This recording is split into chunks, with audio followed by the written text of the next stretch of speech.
हाय hello नमस्कार मंडळी, welcome to my mini blog. मी विद्या.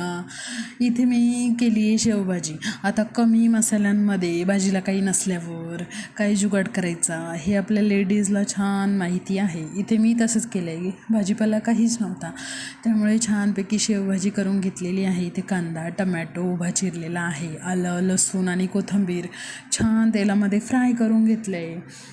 त्यानंतर त्याची छान पेस्ट करून घेतली आहे. कोथिंबीर तुम्ही वरतून गार्निश करू शकता, पण असं फ्राय करून ग्राइंड केल्यावर जास्त आणखी छान टेस्ट येते.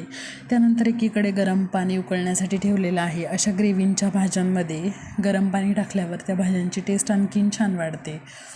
इथे छान ग्राइंड केलं आहे, तेल टाकलं आहे, तेलामध्ये जिरे मोहरी टाकली, त्यानंतर आपण केलेली पेस्ट टाकली आहे. आता त्या ग्रेव्हीला छान तेल सुटेपर्यंत छान भाजून घेतलेली आहे.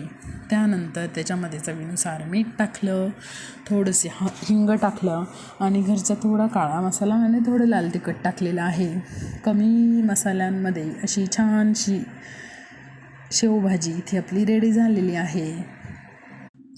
मंडळी, तुम्ही माझ्या भाजीच्या कलरवर जज नका करू. माझ्या भाजी टेस्टला खूप छान झाली होती आणि खूप मस्त होती.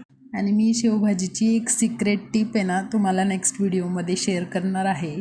तर माझ्या चॅनलला नक्की सपोर्ट करा. चलो बाय.